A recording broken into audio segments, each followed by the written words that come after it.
The Genesis G80, one of just a few mid-sized luxury sedans left on the US car market. Everyone's going into an SUV or a crossover, so when you drive a G80, you're driving something distinctive. It's stylish inside and out, and very powerful, truly competitive against all the German sedans out there. How good is it for 2025? There's a few changes, and we'll get into each and every one of them. We last reviewed the G80 for 2023. That was the electric version. And we also reviewed it when it was brand new for 2021.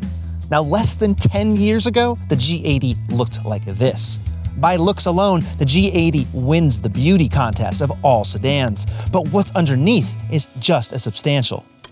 For $80K, what other midsize sedan looks as good as a G80? I'd wager the Audi A7, which really pioneered that fastback sedan style. The G80 takes some of that and makes it its own.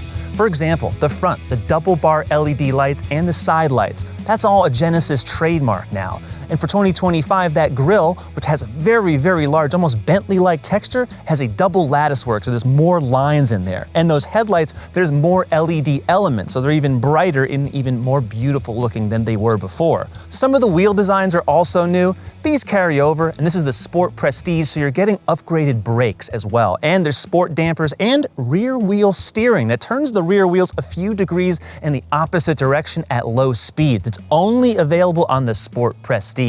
The rest of the car is just pretty gorgeous. Now you have to realize, this look has only been out since the 2021 model year. The G80 has been around since 2017. Take a look at it. Yeah, you don't even remember it anymore. This is what Genesis is like. The design is so distinctive and it's only been around for a handful of years. From nose to tail to the side, you know this is a sport luxury sedan. I don't think the new 5 Series or the E-Class looks as elegant. Sorry. The rear bumper of the G80, like the front, has a new lower fascia design, including the exhaust tips, which have a shape that echo the front grille. Now you know this is the Genesis because of the light structure, right? The double bar effect is continued throughout the entire car. The trunk lid is tapered down, it's short. You know this is Genesis without it even spelling it on the back, but of course, it has to. Genesis has made a very tech-forward cabin, but it's still traditional. It's tailored. The screens are big, but they are not the showcase of this cabin. And that's a good thing, because the physical elements, like the steering wheel, have a better look and feel. So does the dash with this curved metal, or on the Sport Prestige, woven carbon fiber. Everything inside the G80 feels very rich, and it should, considering the price of this car. But if you look at the competitors, everything is so dominated by digital displays. And the G80 has a big one, a 27-inch curved display, OLED. But that's not the centerpiece, and I like it that way. For 2025, the G80 has a heated center armrest, separate driver and passenger zones, and there's now more buttons on the center stack. And while analog controls are nice, right, for the infotainment, this looks and feels just like the gear selector. A lot of times when I've been driving the G80 or any new Genesis, I'm reaching here when I need to shift, and I'm reaching here when I'm trying to use the infotainment. A different size and a different placement would go a long way to fixing that problem. For a car with a steep roofline, the back of the G80 is very spacious. On this trim, heated outboard seats, separate climate zone. But to get to those heated seats, you don't go here or there. You have to use the center armrest, as if that's really a problem. It's very comfortable. Also, with a button here, I can have a rear window shade deploy and manual side shades. There's only about 13 cubic feet in the trunk of the G80. That is small by any measure for a mid-size sedan. And there's only a ski pass-through. The rear seats do not fold down. The G80 comes with 2 engines, all turbocharged. 2.5-liter turbo inline 4, 300 horsepower, 311 pound-feet. The one you really want, the one I always drive, is the 3.5T twin-turbo V6, 375 horsepower, and nearly 400 pound-feet of torque. Now, every G80 comes standard with all-wheel drive. The older rear-wheel drive models, no longer available. 8-speed automatic transmission, and fuel economy is decent on the 2.5T. You're almost approaching 30 mpg highway.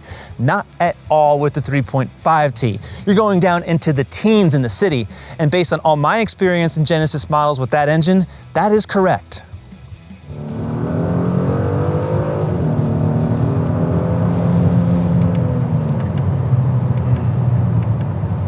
I don't have much to say.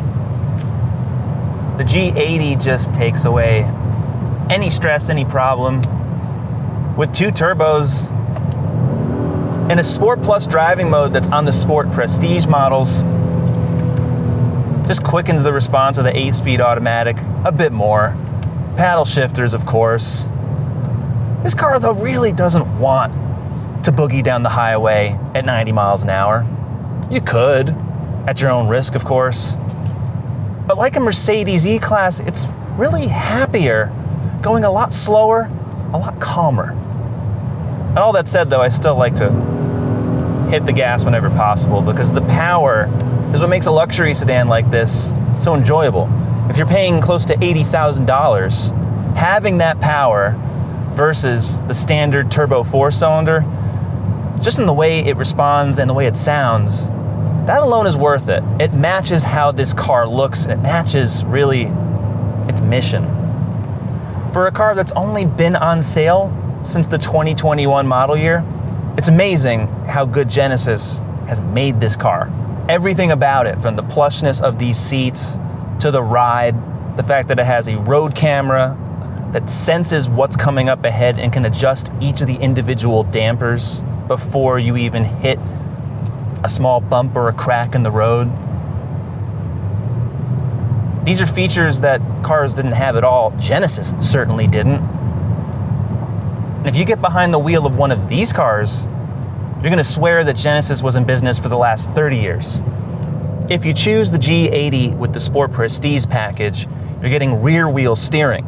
That's not available on any other G80 trim. It moves it a few degrees, helps when you're parking, makes it just slightly more responsive when you're steering. This trim also has an electronic limited slip differential in the back, which helps distribute that torque left and right when needed. It's also got sport tuned dampers. But despite all of that, it still feels really compliant. This is a luxury car at heart. And it doesn't feel particularly sharp. I would say if you get into an Audi A7, cars of that nature, they're gonna feel even more agile than this G80. But that's not the mission here.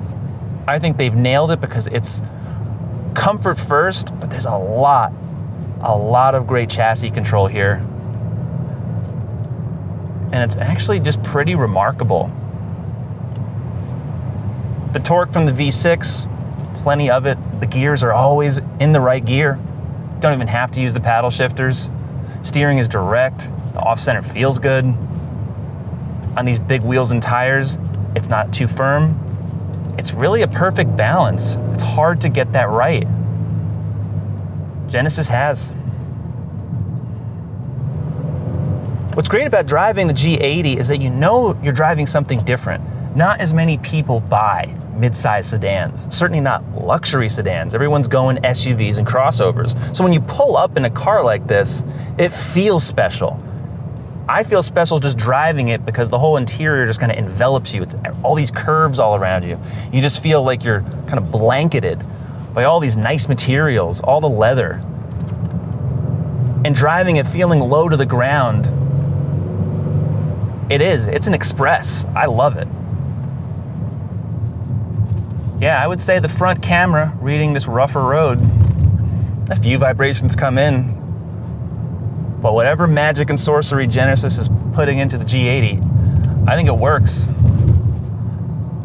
I've been in cars with similar suspension setups, similar wheels and tires, and they feel a whole lot worse. This does not disturb you. It's just so nice and quiet, too. Can't get over that. Just because the G80 is luxurious doesn't mean that it can't have a lot of fun. Although when you want to have fun, even just a little bit, it automatically cinches the driver's seatbelt to kind of tell you to back off, relax, and get to your hotel, your vacation spot, or your third or fourth house in one piece. The G80 has a 27-inch display. It's one continuous screen. This right side is touch-enabled, or you can use the rotary controller as before. Now, 3D setup is a nice little feature. In case you're not sure how to adjust a setting, Say you want to see the dash from the dash where you're sitting right now, well, you can do that. It'll go directly to the features you want to change. And say you actually want to adjust some settings. There's hard buttons here. These are touch sensitive, but actual controls, shortcuts. Not everything is in the touchscreen, which makes operating the G80 so much easier to use when you're parked or at speed. Plenty of driver assistance, of course, head-up display, digital keys. What's great about these menus too is that, well, you can see everything at a glance. I don't have to click it, I can just see it from the left and the right. The submenus are just easy to adjust. And everything also has a nice description there, nice graphics. Another new feature for 2025 on upper G80 trims, the Bang & Olufsen stereo. Very, very nice. And it has this BO sound effect where you can kind of change bass treble, relax bright. It actually works pretty well. So no other surround sound system in factory cars actually does something like this, and you can adjust the surround level separately. It sounds really nice, of course. And when you actually want to adjust the instrument panel, there's a thumb pad here that will let you kind of cycle through some options here, left, right. It gets easier once you use it. And if you touch the button on the left-hand side, you can also change where that info panel displays. So if you want to have more full screen maps and driver assist, you can see that. I like that too. Plus, because this is a Genesis, you actually get cameras here on either side showing the blind spot, a live feed. It's a really excellent feature.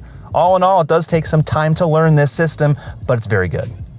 The climate system on the 2025 model has changed. The temperature dials are a bit smaller, and there's now a central screen to adjust the air direction, the heated, the ventilated seats, the heated steering wheel, and the rear climate. I like that. Plus, I like this row of shortcut buttons for the infotainment, the volume knobs. All of this wasn't here before. It's a lot easier, and it looks better too. The 2025 Genesis G80 starts around $57,000 for the 4-cylinder and around $70,000 for the 6-cylinder. There are 5 trims.